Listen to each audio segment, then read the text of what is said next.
നമ്മുടെ പ്രിയപ്പെട്ടവരുടെ വേർപാട് എന്നും വേദനാജനകമാണല്ലേ? എന്നാൽ ഈ പറഞ്ഞ വേർപാട് തൽക്കാലത്തേക്കാകുന്നു എന്നും എല്ലാവരും വീണ്ടും സമ്മേളിക്കുന്ന ഒരു സമയം വരുന്നു എന്നും ഉറപ്പുള്ളവർക്ക് ആശ്വസിക്കുവാൻ മാർഗമുണ്ട്. ഇന്നത്തെ നമ്മുടെ പഠനത്തിൽ നമുക്ക് ഇതുമായി ബന്ധപ്പെട്ടുള്ള ഏതാനും കാര്യങ്ങളാണ് പഠിക്കുവാനുള്ളത്. അബ്രഹാമിൻ്റെ ജീവിതത്തിൽ നിന്ന് ശ്രദ്ധിച്ചു പഠിച്ചാട്ടെ. ഉൽപ്പത്തി പുസ്തകം 22-ാം അധ്യായമാണല്ലോ കഴിഞ്ഞ ക്ലാസ്സിൽ നാം പഠിച്ചു കഴിഞ്ഞത്. വളരെ പ്രധാനപ്പെട്ട ഒരധ്യായം. ഇസഹാക്കിനെ ബലിയർപ്പിക്കുവാൻ ദൈവം അബ്രഹാമിനോട് ആവശ്യപ്പെടുകയും അത് അബ്രഹാം അതുപോലെ അനുസരിക്കുകയും ചെയ്യുന്നതാണല്ലോ നാം 22-ാം അധ്യായത്തിൽ കണ്ടത്. 23-ാം അധ്യായത്തിൽ നാം കാണുന്നത് സാറായുടെ മരണവും അവളെ അടക്കുവാനായി അബ്രഹാം മക്പേല ഗുഹ വാങ്ങുന്നതുമാണ്. 23-ാം അധ്യായത്തിന്റെ ആദ്യത്തെ 2 വാക്യങ്ങൾ ഒന്ന് ശ്രദ്ധിച്ചാട്ടെ. അതിനുശേഷം ദൈവം അബ്രഹാമിനെ പരീക്ഷിച്ചത് എങ്ങനെയെന്നാൽ, സാറയ്ക്ക് 127 വയസ്സ് ആയിരുന്നു. ഇത് സാറയുടെ ആയുഷ്കാലം. സാറ കനാൻ ദേശത്ത് ഹെബ്രോൻ എന്ന കിറിയത്ത് അർബയിൽ വെച്ച് മരിച്ചു. അബ്രഹാം സാറയെക്കുറിച്ച് വിലപിച്ചു കരവാൻ വന്നു. സാറയുടെ ആയുഷ്കാലം 127 വർഷങ്ങളായിരുന്നു എന്ന് പറഞ്ഞിട്ടുള്ളത് ശ്രദ്ധിച്ചോ. ഇസ്ഹാക്ക് ജനിച്ചപ്പോൾ അവൾക്ക് 90 വയസ്സായിരുന്നു. ഹെബ്രോനിലെ കിറിയത്ത് അർബയിൽ വെച്ച് അവൾ മരിച്ചു എന്നാണ് രേഖപ്പെടുത്തിയിരിക്കുന്നത്. ദൈവം തനിക്ക് അവകാശമായി നൽകിയ ആ ദേശത്ത് തന്റെ മരിച്ചവരെ അടക്കം ചെയ്യുവാൻ അബ്രഹാമിനൊരു ഗുഹ വില കൊടുത്തു വാങ്ങേണ്ടി വന്നു. സാറായെ വേറെ എവിടെങ്കിലും കൊണ്ടുപോയി അവൻ അടക്കാഞ്ഞതിന് കാരണം എന്തായിരിക്കും? അവരുടെ ഭാവി ആ ദേശത്ത് തന്നെ ആയിരിക്കും എന്ന അവരുടെ പ്രത്യാശ ഒന്നുകൊണ്ട് മാത്രമാണ് അബ്രഹാം അങ്ങനെ ചെയ്തത്. ഈ അധ്യായത്തിന്റെ ബാക്കിയുള്ള ഭാഗത്തേക്ക് നാം ഇറങ്ങിച്ചെല്ലുമ്പോൾ ഒരു ശവസംസ്കാര ശുശ്രൂഷയുടെ ക്രമീകരണങ്ങൾ നാം കാണുന്നുണ്ടെങ്കിൽ തന്നെ ഒരു വലിയ സത്യം ഇവിടെ വെളിപ്പെടുന്നത് പ്രധാനപ്പെട്ട കാര്യമാകും. 3ഉം 4ഉം വാക്യങ്ങളിൽ ഞാനൊന്ന് വായിക്കാം. പിന്നെ അബ്രഹാം മരിച്ചവളുടെ അടുക്കൽ നിന്ന് എഴുന്നേറ്റ് ഹിത്യരോട് സംസാരിച്ചു. ഞാൻ നിങ്ങളുടെ ഇടയിൽ പരദേശിയും വന്നു പാർക്കുന്നവനുമാകുന്നു. ഞാൻ എന്റെ മരിച്ചവളെ കൊണ്ടുപോയി അടക്കേണ്ടതിന് എനിക്ക് നിങ്ങളുടെ ഇടയിൽ ഒരു ശ്മശാന ഭൂമി അവകാശമായി തരുവീൻ എന്ന് പറഞ്ഞു. വാഗ്ദത്ത ദേശത്ത്, അതെ, ദൈവം തനിക്ക് അവകാശമായി തരുമെന്ന് വാഗ്ദത്തം ചെയ്തിടത്ത് തന്നെ നിന്നുകൊണ്ട് അബ്രഹാം തന്നെ തന്നെ പരദേശിയും വന്നു പാർക്കുന്നവനും എന്ന് പറയുന്നു. 5ഉം 6ഉം വാക്യങ്ങൾ ഹിത്യർ അബ്രഹാമിനോട്, യജമാനനെ കേട്ടാലും നീ ഞങ്ങളുടെ ഇടയിൽ ദൈവത്തിന്റെ ഒരു പ്രഭുവാകുന്നു. ഞങ്ങളുടെ ശ്മശാന സ്ഥലങ്ങളിൽ വെച്ച് വിശേഷമായതിൽ മരിച്ചവളെ അടക്കിക്കൊള്ളുക. മരിച്ചവളെ അടക്കുവാൻ ഞങ്ങളിൽ ആരും ശ്മശാന സ്ഥലം നിനക്ക് തരാതിരിക്കയില്ല എന്നുത്തരം പറഞ്ഞു. ആ ദേശത്ത് പാർത്തിരുന്ന ഹിത്യർ എത്ര ഔദാര്യമതികളായിരുന്നെന്ന് ശ്രദ്ധിച്ചോ. അവർ ഒരു പക്ഷേ അബ്രഹാമിനോട് ഇപ്രകാരം പറഞ്ഞു കാണും, അയ്യോ, അങ്ങ് എന്തു ചോദ്യമാണ് ചോദിക്കുന്നത്? അങ്ങേക്കിഷ്ടമുള്ള ഞങ്ങളുടെ ശ്മശാന ഭൂമിയുണ്ടല്ലോ, നിങ്ങളുടെ ശവങ്ങളും അവിടെ അടക്കിയാൽ മതി. നീ ഞങ്ങളോടൊപ്പം ഇവിടെയുള്ളത് ഞങ്ങൾക്ക് വലിയ സന്തോഷമാണ്. അബ്രഹാം ആ നാട്ടിൽ അതിമഹത്തായ ഒരു ധാരണയുണ്ടാക്കിയിരുന്നു എന്നത് ഇവിടെ വെളിവാണ്. അവർ അവനെ ദൈവത്തിന്റെ പ്രഭു എന്നത്രേ സംബോധന ചെയ്യുന്നത്. ശ്രദ്ധിച്ചോ, ഈ മനുഷ്യന്റെ സ്വാധീനം വളരെയാണ്. 7 മുതലുള്ള വാക്യങ്ങൾ കൂടി ഞാൻ വായിക്കാം. അപ്പോൾ അബ്രഹാം എഴുന്നേറ്റ് ആ ദേശക്കാരായ ഹിത്യരെ നമസ്കരിച്ച് അവരോട് സംസാരിച്ചു. എന്റെ മരിച്ചവളെ കൊണ്ടുപോയി അടക്കുവാൻ സമ്മതമുണ്ടെങ്കിൽ നിങ്ങൾ എന്റെ അപേക്ഷ കേട്ട് എനിക്കു വേണ്ടി സോഹരിന്റെ മകനായ എഫ്രോനോട് അവൻ തന്റെ നിലത്തിന്റെ അറുതിയിൽ തനിക്കുള്ള മക്പാല എന്ന ഗുഹ എനിക്ക് തരേണ്ടതിന് അപേക്ഷിപ്പീൻ. നിങ്ങളുടെ ഇടയിൽ ശ്മശാനാവകാശമായിട്ട് അവൻ അതിനെ പിടിപ്പത് വിലയ്ക്ക് തരണം എന്ന് പറഞ്ഞു. അബ്രഹാം തെരഞ്ഞെടുത്തത് ഈ മക്പേല ഗുഹ ആയിരുന്നു. എന്നാൽ അവൻ അത് വാങ്ങുവാനാണ് ആഗ്രഹിച്ചത്. ആരിൽ നിന്നെങ്കിലും സൗജന്യമായി അത് വാങ്ങുവാൻ അവൻ ചിന്തിച്ചില്ല. വേറൊരു വിധത്തിൽ പറഞ്ഞാൽ, ദൈവം തനിക്കത് അവകാശമായി തരുന്നതുവരെ തനിക്ക് ആവശ്യമുള്ളത് അവൻ വില കൊടുത്തു വാങ്ങും എന്നായിരുന്നു അബ്രഹാമിന്റെ ചിന്ത. ഇപ്പോൾ വാസ്തവത്തിൽ അവിടെ ഒരു സ്ഥലം അവൻ വിലയ്ക്ക് വാങ്ങുന്നു. പിന്നെയും എന്റെ സംശയം, എന്തുകൊണ്ട് അബ്രഹാം സാറയെ അവിടെ വേറെ എവിടെയെങ്കിലും കൊണ്ടുപോയി സംസ്കരിച്ചില്ല എന്നതാണ്. അവൻ അവളെ അവിടെ സംസ്കരിച്ചതിന് കാരണം അത് വാഗ്ദത്ത നാടായതിനാലാണ്. അവരുടെ ഭാവി പ്രത്യാശ അവിടെയായിരുന്നു. തിരുവചനത്തിലൂടെ നാം പോകുമ്പോൾ ദൈവത്തിനുള്ളതായി നമുക്ക് കാണുവാൻ സാധിക്കുന്ന 2 വലിയ ആശകളും 2 ഉദ്ദേശങ്ങളുമുണ്ട്. അവന് ലോകപ്രകാരമായ ഒരു ഉദ്ദേശമുണ്ട്, അതുപോലെ തന്നെ അവന് സ്വർഗീയമായ ഒരു ഉദ്ദേശവുമുണ്ട്. അവന്റെ ലോകപ്രകാരമുള്ള ഉദ്ദേശം എന്ന് പറഞ്ഞാൽ, നിങ്ങളും ഞാനും പാർക്കുന്ന ഈ ഭൂമി നിത്യതയിലേക്ക് പോകുന്നു എന്നതാണ്. ഇതൊരു പുതിയ രൂപത്തിലായി തീരുവാൻ പോകുന്നു. ഒരു പുതിയ ആകാശവും പുതിയ ഭൂമിയും ഉണ്ടാകും. എന്നാൽ ഒരു ഭൂമി ഉണ്ടായിരിക്കും, അത് നിത്യത മുഴുവനും മനുഷ്യവാസമുള്ളതുമായിരിക്കും. ഇതത്രേ അബ്രഹാമിനും അവന് ശേഷമുള്ളവർക്കും ദൈവം നൽകിയ വാഗ്ദത്തം. ദൈവം ഇന്ന് ചെയ്തെടുത്തുകൊണ്ടിരിക്കുന്ന പരിപാടിക്ക് ശേഷം ഈ ഭൂമിയെ ചവറ്റുകൊട്ടയിൽ കളയാനല്ല ദൈവത്തിന്റെ ഉദ്ദേശം. അതുമാത്രമല്ല, ഈ ഭൂമിയെ ചവറ്റുകൊട്ടയാക്കുവാനും ദൈവത്തിന് പദ്ധതിയില്ല. ഇതിനെ പൂർണ്ണമായും കൈവിട്ട് കളയുവാനും ദൈവം ആഗ്രഹിക്കുന്നില്ല. ഒരു പുതിയ മാതൃകയിൽ ഇതിനെ ആക്കി തീർക്കുക എന്നതത്രേ ദൈവത്തിന്റെ ഉദ്ദേശം. പുതിയ ഭൂമി നിത്യതയിൽ പ്രവേശിക്കും. അന്ന് ഇതിൽ മനുഷ്യരും വസിക്കുന്നുണ്ടാകും. ഇതായിരുന്നു അബ്രഹാമിന്റെ പ്രത്യാശ. അബ്രഹാം ആ ദേശത്ത് തന്നെ അടക്കപ്പെടുവാൻ ആഗ്രഹിച്ചു. അങ്ങനെ പുനരുദ്ധാന സമയത്ത് താനും സാറയും ആ ദേശത്ത് തന്നെ ഉയർക്കണം എന്ന് അബ്രഹാം ആഗ്രഹിച്ചു. തനിക്ക് പിൻപേ എത്ര പേരുണ്ട് എന്ന് അവൻ അറിയില്ലായിരുന്നു. എന്നാൽ അക്ഷരാർത്ഥത്തിൽ കോടിക്കണക്കിന് ആളുകൾ മരിച്ചവരിൽ നിന്നും ഉയർക്കുവാൻ പോകുന്നു. ഇതായിരുന്നു അവരുടെ പ്രത്യാശ. ഈ ലോകപ്രകാരമുള്ള ഒരു പ്രത്യാശയാകുന്നു ഇത് നിവൃത്തിയാകുന്ന ദിവസം വരുന്നു എന്നതാണ് വാസ്തവം. പഴയ നിയമത്തിൽ അഭ്യാസം സിദ്ധിച്ചവരും പഴയ നിയമ പ്രത്യാശയുണ്ടായിരുന്നവരുമായ ശിഷ്യന്മാരോട് മാളിക മുറിയിൽ ഇരുന്നു കൊണ്ട് നമ്മുടെ കർത്താവ് ഇപ്രകാരം പറഞ്ഞതായി നാം യോഹന്നാന്റെ സുവിശേഷം 14 അധ്യായത്തിന്റെ ആദ്യത്തെ 3 വാക്യങ്ങളിൽ വായിക്കുന്നു. നിങ്ങളുടെ ഹൃദയം കലങ്ങിപ്പോകരുത്, എന്നിൽ വിശ്വസിപ്പീൻ. ഞാൻ നിങ്ങൾക്കൊരു സ്ഥലം ഒരുക്കുവാൻ പോകുന്നു. ഞാൻ പോയി ആ സ്ഥലം ഒരുക്കിയാൽ വീണ്ടും വന്ന് നിങ്ങളെ ഞാനിരിക്കുന്നിടത്ത് നിങ്ങളും ഇരിക്കേണ്ടതിന് അവിടെ കൂട്ടിക്കൊണ്ടുപോകും. ഇന്നവൻ തയ്യാറാക്കിക്കൊണ്ടിരിക്കുന്നതും സഭ ഒരു ദിവസം പോകുന്നതുമായ ആ പുതിയ യെരുശലേമിനെ കുറിച്ചാണ് അവൻ അവിടെ സംസാരിക്കുന്നത്. സഭയുടെ നിത്യമായ വാസസ്ഥലമായിരിക്കും പുതിയ യെരുശലേം. ശിഷ്യന്മാർക്ക് ഈ അറിവ് വളരെ പുതിയ ഒന്നായിരുന്നു. എനിക്ക് തോന്നുന്നത് പല ദൈവമക്കളുടെയും അറിവ് ഇതിൽ നിന്നും ഒട്ടും വ്യത്യസ്തമല്ലെന്നാണ്. അബ്രഹാമിനെ ഈ ഭൂമിയിൽ നിന്നും സ്വർഗത്തിലേക്ക് എടുത്തുകൊള്ളാമെന്ന് ദൈവം ഒരിക്കലും അവനോട് പറഞ്ഞില്ല. മറിച്ച് ദൈവം അബ്രഹാമിനോട് പറഞ്ഞുകൊണ്ടിരുന്നത്, ഞാൻ ഈ ദേശം നിനക്ക് നൽകുവാൻ പോകുന്നു എന്നത്രേ. എന്നാൽ അബ്രഹാം ദൈവത്തിൽ വിശ്വസിച്ചു. അതുകൊണ്ടാണ് സാറയെ ആ ദേശത്ത് അടക്കം ചെയ്യുവാൻ അവൻ ആഗ്രഹിച്ചത്. തനിക്കുള്ളവരെ അടക്കം ചെയ്യുവാനുള്ള ഒരു സ്ഥാനമായി അവിടം അബ്രഹാമിന് തീർന്നു. തന്നെയും അവിടെ അടക്കണമെന്ന് അബ്രഹാം ആഗ്രഹിച്ചു. അതുപോലെ അവനെ അവിടെ അടക്കം ചെയ്യുകയുണ്ടായി എന്ന് വായിക്കുന്നു. അബ്രഹാമിനെ അടക്കം ചെയ്ത യഥാർത്ഥ സ്ഥലം ഹെബ്രോനിലാകുന്നു. യെരുശലേമിന്റെ ഏതാണ്ട് 20 മൈൽ തെക്ക്. അബ്രഹാമിനുണ്ടായിരുന്നത് ലോകപ്രകാരമുള്ള ഒരു പ്രത്യാശയായിരുന്നു എന്ന് ഞാൻ പറഞ്ഞല്ലോ. പുതിയ നിയമവിശ്വാസികളായ നമുക്ക് ഒരു സ്വർഗീയ പ്രത്യാശയാണുള്ളത്. ഈ കാര്യം നിങ്ങൾ വ്യക്തമായി മനസ്സിലാക്കണം. എങ്കിൽ മാത്രമേ അബ്രഹാം ആ സ്ഥലത്ത് തന്നെ അടക്കപ്പെടുവാൻ ആഗ്രഹിച്ചതിന്റെ കാരണം നിങ്ങൾക്ക് മനസ്സിലാകൂ. തുടർന്ന് അബ്രഹാം ആ ഗുഹ വാങ്ങുവാനായി വേണ്ട ക്രമീകരണം ചെയ്യുന്നതും സാറയെ അവിടെ അടക്കുന്നതുമൊക്കെയാണ് 23 അധ്യായത്തിലെ വിഷയം.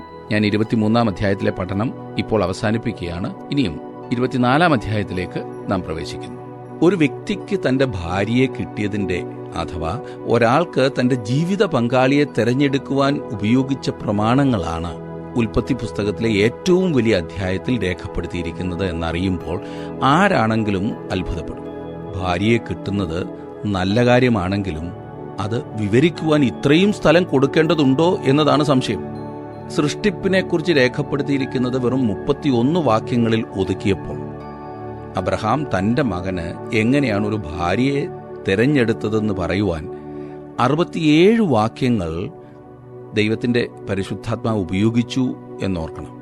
അങ്ങനെ വരുമ്പോൾ ഈ വിഷയം, അതായത് ജീവിത പങ്കാളിയെ തെരഞ്ഞെടുക്കുന്ന ഈ വിഷയം ദൈവത്തിന് ഏറ്റവും പ്രധാനപ്പെട്ട ഒന്നാകുന്നു എന്നത്രേ അത് വെളിവാക്കുന്നത്.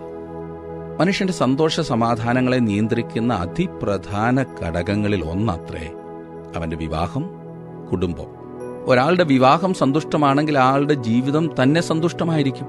മറിച്ച് ഒരാളുടെ കുടുംബം അസ്വസ്ഥമാണെങ്കിൽ ആ ആളുടെ ജീവിതം മൊത്തം അസ്വസ്ഥമാകാനാണ് സാധ്യത. കാരണം മനുഷ്യനെ ദൈവം അങ്ങനെയാണ് സൃഷ്ടിച്ചിരിക്കുന്നത്. എന്നാൽ ഇതൊക്കെ ആരംഭിക്കുന്നത് ശരിയായ ജീവിത പങ്കാളിയെ ലഭിക്കുന്നതിലൂടെയാണ്.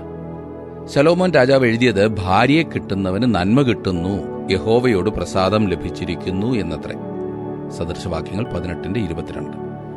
ഇനി സദൃശവാക്യങ്ങൾ 31:10 ലെമുവേൽ രാജാവിന്റെ അമ്മ അവനെ ഉപദേശിച്ചപ്പോൾ പറഞ്ഞത്, സാമർഥ്യമുള്ള ഭാര്യയെ ആർക്ക് കിട്ടും, അവളുടെ വില മുത്തുകളിലും ഏറും എന്നത്രേ.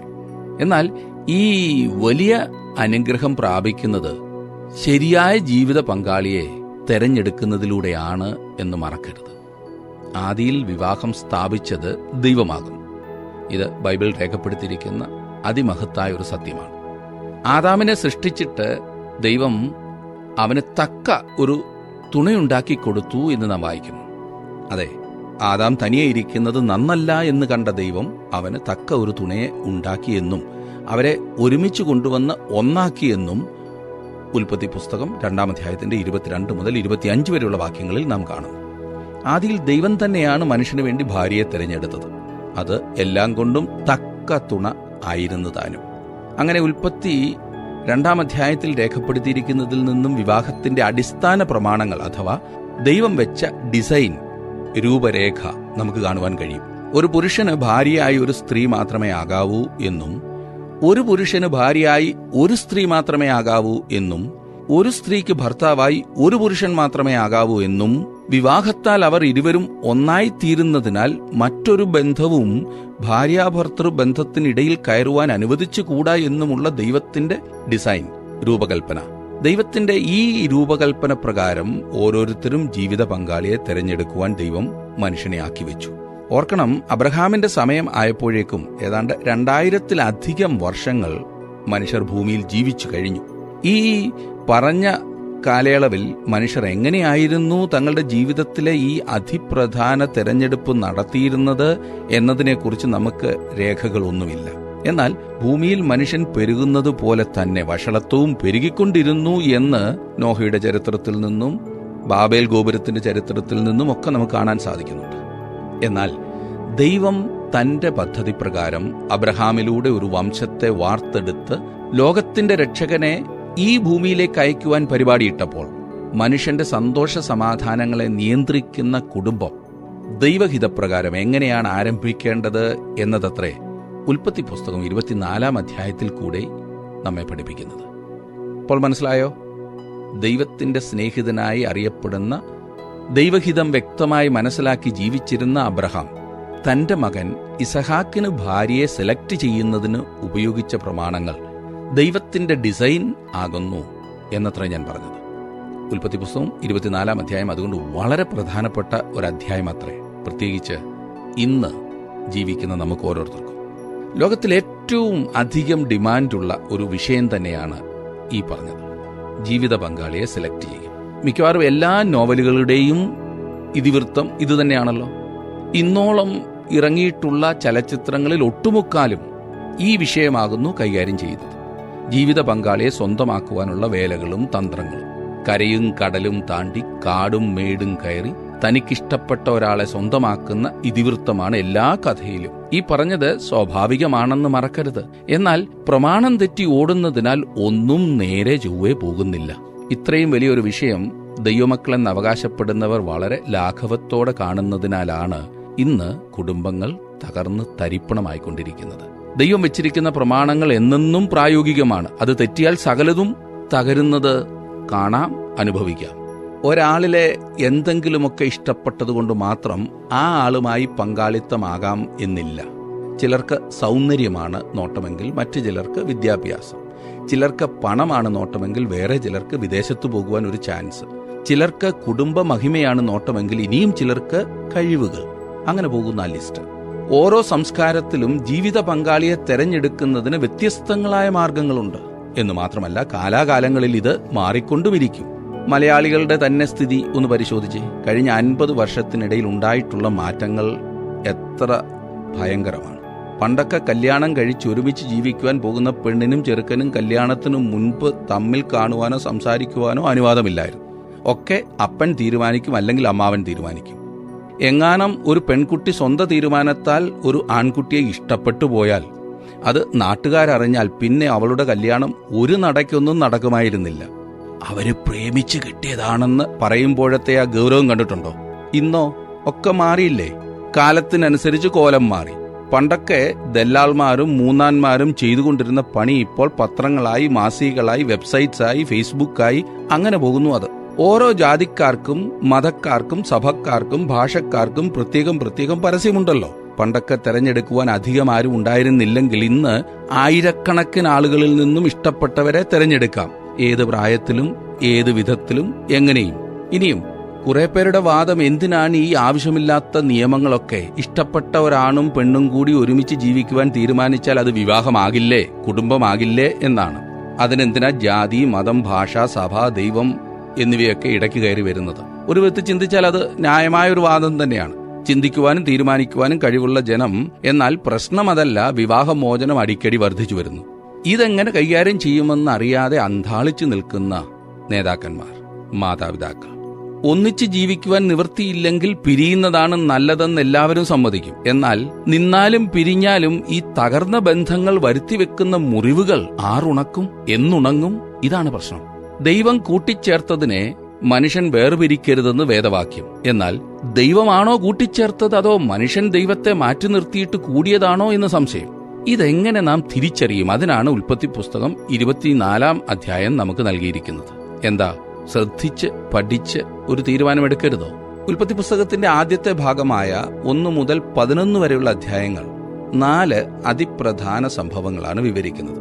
രണ്ടാമത്തേതും അവസാനത്തേതുമായ ഭാഗം, അതായത് 12 മുതൽ 50 വരെയുള്ള അധ്യായങ്ങൾ 4 അതിപ്രധാന വ്യക്തികളെക്കുറിച്ചാണ് പറയുന്നത്. പ്രത്യേകിച്ച് 12 മുതൽ 23 വരെയുള്ള ഭാഗം അബ്രഹാമിനെ കുറിച്ചും 24 മുതൽ 26 വരെയുള്ള അധ്യായങ്ങളിൽ ഇസഹാക്കിന്റെ ജീവിതത്തിലെ 3 പ്രധാനപ്പെട്ട സംഭവങ്ങൾ രേഖപ്പെടുത്തിയിരിക്കുന്നതുമാണ് നാം കാണുന്നത്.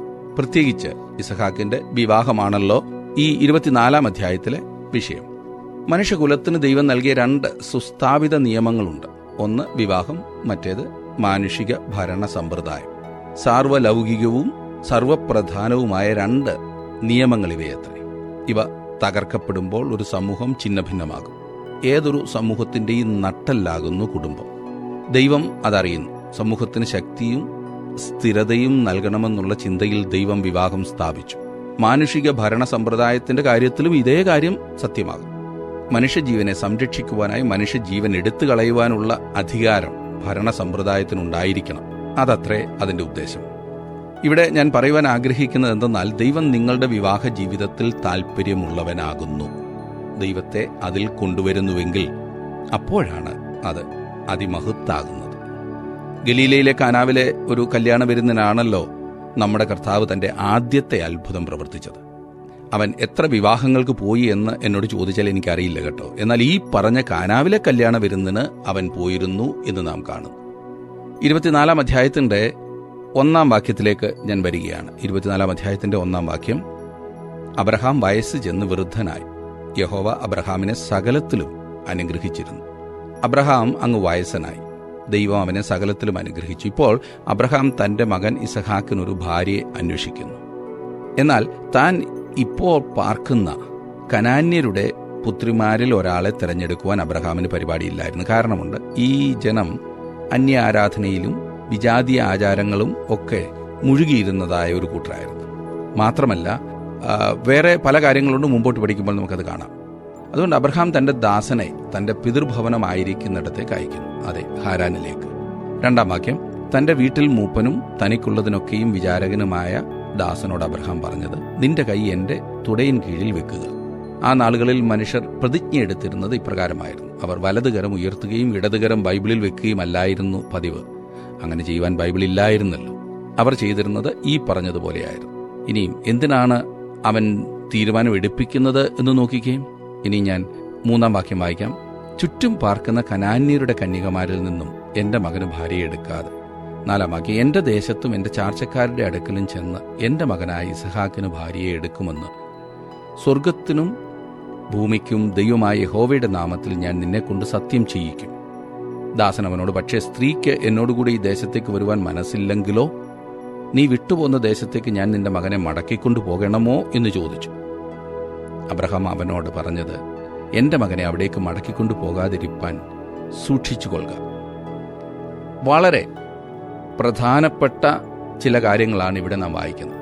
ദൈവത്തിൽ നിന്നും നേരിട്ട് വെളിപ്പാടുകൾ പ്രാപിച്ചിരുന്ന അബ്രഹാം, വിശ്വാസികളുടെ പിതാവായ അബ്രഹാം, വാഗ്ദത്ത സന്തതിയായ തന്റെ മകൻ ഇസഹാക്കിന് ഭാര്യയെ സെലക്ട് ചെയ്യുവാൻ തന്റെ വിശ്വസ്ത ദാസനെ ഏൽപ്പിക്കുമ്പോൾ പറഞ്ഞ കാര്യങ്ങൾ ഏറെ ശ്രദ്ധേയമാണ്. ദൈവത്തെ വിളിക്കുന്ന മാതാപിതാക്കളെ, നിങ്ങളുടെ മക്കൾക്കും ജീവിത പങ്കാളിയെ തിരഞ്ഞെടുക്കുമ്പോൾ ഓർത്തിരിക്കേണ്ട അതിമഹത്തായ കാര്യങ്ങളാണ് ഇവിടെ നൽകിയിരിക്കുന്നത്.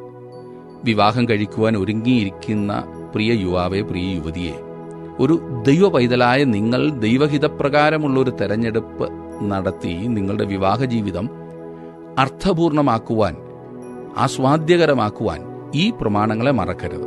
ഇവിടെ അബ്രഹാം തന്റെ ദാസനോട് പറയുന്നത് 3 അതിപ്രധാന കാര്യങ്ങളാണ്.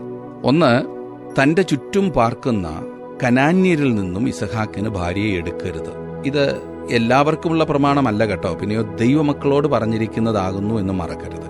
തന്റെ ചുറ്റും പാർക്കുന്ന കനാന്യരിൽ നിന്നും ഇസഹാക്കിന് ഭാര്യ എടുക്കരുത് എന്ന് പറഞ്ഞാൽ എന്താണ്? അവരൊക്കെ മനുഷ്യരല്ലേ? ദൈവത്തിന് പക്ഷാഭേദമുണ്ടോ? ഇല്ല, ദൈവത്തിന് പക്ഷാഭേദമില്ല. താൻ പാർത്തിരുന്ന ദേശത്തെ കനാന്യരിലെ ദുഷ്ടത അബ്രഹാം കണ്ടു മടുത്തു. ദൈവം വാഗ്ദത്തം ചെയ്തതുപോലൊരു രാഷ്ട്രത്തെ വാർത്തെടുക്കുവാൻ കനാന്യരെ പോലുള്ള ഒരു വർഗവുമായി ബന്ധം കൂടുന്നത് നല്ലതല്ല. ഈ കനാനെ നാം ആദ്യം കാണുന്നത് ഉൽപ്പത്തി പുസ്തകം 9-ാം അധ്യായത്തിന്റെ 25-ാം വാക്യത്തിലാണ്. അവിടുത്തെ വിഷയം നോഹയുടെ ഇളയ മകൻ ഹാം ചെയ്ത ഒരു നീചപ്രവൃത്തിയാണ്. ഹാമിന്റെ മക്കളിൽ ഒരുവനാണ് കനാൻ. വചനം പറയുന്നത് കനാൻ ശപിക്കപ്പെട്ടവൻ എന്നത്രേ. ദൈവശാപം കിട്ടിയ ഒരുവനുമായി ബന്ധം കൂടുന്നതിനാൽ ശപിക്കപ്പെട്ട ഒരു തലമുറ മാത്രമേ ഉണ്ടാകൂ. ഈ ശാപത്തിൽ നിന്നും വെളിയിൽ വരുവാൻ ദൈവം കനാന് 1000-ലധികം വർഷം കൊടുത്തു എന്നത് ദൈവത്തിന്റെ ന്യായം, ദൈവത്തിന്റെ നീതി. എന്നാൽ തലമുറകൾ കഴിയും തോറും അവരുടെ വഷളത്വം വർദ്ധിച്ച് ഇന്ന് ഈ പറയുന്ന സമയത്ത് ദുഷ്ടതയുടെ പാരമ്യത്തിലെത്തി നിൽക്കുകയാണ്. ഇന്നാരാണ് അബ്രഹാമിന്റെ സന്തതി? ക്രിസ്ത്യാനികളാണോ? ക്രിസ്ത്യാനികളെ മാത്രമേ വിവാഹം കഴിക്കാവൂ എന്നർത്ഥത്തിൽ അല്ല ഇവിടെ പറയുന്നത്. പിന്നെയോ ക്രിസ്തുവിൽ വിശ്വസിച്ച് ദൈവമക്കളായി തീർന്നിട്ടുള്ള ശാപത്തിൽ നിന്നും വിടുതൽ പ്രാപിച്ചവരെ കുറിച്ചാണ് ഇവിടെ പറയുന്നത്. ഇന്നും പാപശാപത്തിന്റെ അടിമകളായി കഴിയുന്നവരുമായി വിവാഹബന്ധത്തിൽ ഒന്നാകുവാൻ പാടില്ല എന്നതാണ് ഒന്നാമത്തെ പ്രമാണം. ലളിതമായി പറഞ്ഞാൽ, വിശ്വാസത്താൽ ദൈവമക്കളായി തീർന്നിട്ടുള്ളവർ ദൈവമക്കളായി തീർന്നിട്ടില്ലാത്തവരുമായി വിവാഹബന്ധം കൂടരുതെന്ന്. കൂടിയാൽ അത് ആകെ പിശകും. പിന്നെ ഒക്കെ ശരിയായിക്കൊള്ളും, അല്ലെങ്കിൽ ശരിയാക്കിക്കൊള്ളാം എന്ന് പറഞ്ഞാൽ ദൈവിക പ്രമാണത്തിന് വെളിയിൽ പോയിട്ട് തിരികെ വരുന്നതിൻ്റെ ബുദ്ധിമുട്ടുകളെല്ലാം ഉണ്ടാകും. മിക്കവാറും ശരിയാകാതിരിക്കാനാണ് സാധ്യത. കാരണം അറിഞ്ഞ സത്യത്തെ അവഗണിക്കുന്ന ഒരു വ്യക്തി കനാന്യരെ പോലെ കൂടുതൽ വഷളത്വത്തിലേക്ക് മാത്രമേ പോകുവാൻ സാധ്യതയുള്ളൂ. രണ്ടാമതായി അബ്രഹാം പറഞ്ഞത്, എന്റെ കുടുംബത്തിൽ നിന്നും ഒരു പെൺകുട്ടിയെ ഇസഹാക്കിന് കൊണ്ടുവരണം എന്നത്രേ. ഇവിടെ ഉയർന്നു വരാവുന്ന ഒരു ന്യായമായ ചോദ്യം എന്തെന്നാൽ, അബ്രഹാം തന്നെ തന്റെ ദേശത്തു നിന്നും തന്റെ പിതൃഭവനത്തിൽ നിന്നും വിളിച്ചിറക്കപ്പെട്ട വ്യക്തിയാണ്. പിന്നെ മകന് ഭാര്യയെ സെലക്ട് ചെയ്യുവാൻ തന്റെ ദാസനെ എന്തിനാണ് ആ സ്ഥലത്തേക്ക് അയക്കുന്നത്? ഒന്നാന്തരം സംശയം. അതിന്റെ ഉത്തരമായി ഞാൻ മനസ്സിലാക്കുന്നത്, ആ കാലങ്ങളിൽ ജീവനുള്ള സത്യദൈവമായ യഹോവയെ അറിഞ്ഞും ആരാധിച്ചും കഴിഞ്ഞു പോന്ന ഏതാനും ചില ആളുകളിൽ ഒരു കൂട്ടമായിരുന്നു ഹാരാനിലെ അബ്രഹാമിന്റെ ബന്ധുക്കൾ. അത് അബ്രഹാമിന്റെ ദാസൻ റിബേക്കയോട് സംസാരിക്കുന്നതിൽ നിന്നും അവളുടെ വീട്ടുകാരോട് സംസാരിക്കുന്നതിൽ നിന്നും എല്ലാം വ്യക്തമാണ്. എന്നാണ് ഈ സത്യം അവർ അറിഞ്ഞത്, അംഗീകരിച്ചത് എന്ന് ചോദിച്ചാൽ അത് അബ്രഹാമിലൂടെ ആകുവാനാണ് സാധ്യത. ജീവിത പങ്കാളിയെ സെലക്ട് ചെയ്യുമ്പോൾ അത് സ്വന്തം സഭയിൽ നിന്നും ആയിരിക്കണം, സ്വന്തം ജാതിയിൽ നിന്നും ഭാഷയിൽ നിന്നും സംസ്കാരത്തിൽ നിന്നും ഒരേ പഠിത്തം, ഒരേ ധനസ്ഥിതിയൊക്കെ നോക്കി വേണം, ഒരേ ജോലിയൊക്കെ നോക്കി വേണം എന്നതല്ല ഇവിടുത്തെ പ്രമാണം കേട്ടോ. നമ്മുടെ തന്നെ പശ്ചാത്തലത്തിൽ നിന്നുമുള്ള ഒരാളെ ജീവിത പങ്കാളിയായി സെലക്ട് ചെയ്താൽ മാനുഷികമായി അഡ്ജസ്റ്റ്മെന്റ്സ് കുറെ എളുപ്പമാകും. അല്ലാതെ ഇത് ദൈവിക പ്രമാണമാക്കി തെറ്റിദ്ധരിപ്പിക്കുവാൻ ഇടയാകരുത്. പലരും ഈ കാര്യത്തിന് നിർബന്ധം പിടിക്കുന്നത് സ്വന്തം നിലനിൽപ്പാണ് അവരുടെ മുൻപിൽ, അല്ലെങ്കിൽ മറ്റുള്ളവരെ തങ്ങളെക്കാൾ താണവരായി കാണുന്നത് കൊണ്ടാകാം. അത് തെറ്റാണ്. 2 കൂട്ടം മനുഷ്യരേ ഉള്ളൂ, ദൈവമക്കളും ദൈവമക്കളായി തീർന്നിട്ടില്ലാത്തവരും. ദൈവമക്കൾ ജീവിത പങ്കാളിയെ സെലക്ട് ചെയ്യുമ്പോൾ ദൈവമക്കളിൽ നിന്ന് തന്നെ വേണം എന്നാണ് ഇവിടുത്തെ പ്രമാണം.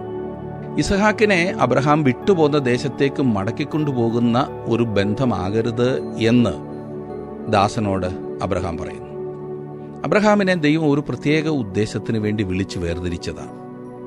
ലോകരക്ഷകനായ ക്രിസ്തു ഈ ഭൂമിയിൽ വന്നു പിറക്കുന്നതിനുള്ള ഒരു വംശത്തെ വാർത്തെടുക്കുകയായിരുന്നു ആ പരമോന്നതമായ ലക്ഷ്യം. അബ്രഹാമിന് ആ വിളി വ്യക്തമായി അറിയുകയും ചെയ്യാമായിരുന്നു. ഉൽപ്പത്തി പുസ്തകം 12-ാം അധ്യായത്തിൽ ദൈവം അബ്രഹാമിനെ വിളിക്കുന്നതിനെക്കുറിച്ച് രേഖപ്പെടുത്തിയിരിക്കുന്ന ഭാഗത്ത് ത്രിവിധ വാഗ്ദത്തങ്ങളാണ് ദൈവം അബ്രഹാമിന് നൽകുന്നത്. 1 കനാൻ ദേശം നൽകും, 2 പ്രത്യേക ജാതിയാക്കും, 3 അബ്രഹാം അഥവാ അവന്റെ വംശം ലോകത്തിന് മൊത്തം ഒരു അനുഗ്രഹമായിരിക്കും.